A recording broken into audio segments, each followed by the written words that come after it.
আগামী মার্চে পূর্ণাঙ্গ সিরিজ খেলতে বাংলাদেশে পা রাখবে শ্রীলঙ্কা ক্রিকেট দল।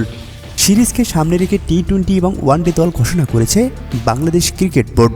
দলে ফিরেছেন অভিজ্ঞ অলরাউন্ডার মাহমুদুল্লাহ রিয়াদ।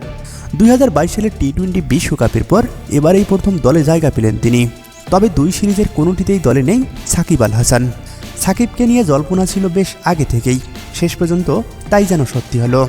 রাজনৈতিক ব্যস্ততা ও চোখের সমস্যায় সিরিজ মিস করবেন তিনি। গত কয়েক মাস ধরে আলোচনায় থাকা তামিম ইকবালও নেই ওয়ানডে দলে। দুই সিরিজকে দলে নেতৃত্ব দিবেন নাজমুল হাসান শান্ত। সম্প্রতি বাংলাদেশের 3 সংস্করণেই অধিনায়ক নির্বাচন করা হয়েছে এই ওপেনারকে। ওয়ানডে সিরিজের প্রথম 2 ম্যাচের দলে জায়গা পেয়েছেন নাইম শেখ। এছাড়াও দলে ফিরেছেন স্পিনার তাইজুল ইসলাম। তবে টি-20তে সবচেয়ে বড় চমক আলিসাল ইসলাম। সুযোগ পেয়েছেন সৌম্য সরকারও। তবে কোনো দলেই জায়গা হয়নি পেসার হাসান মাহমুদের। আগামী 4 মার্চ শুরু হবে টি-20 সিরিজের প্রথম ম্যাচ।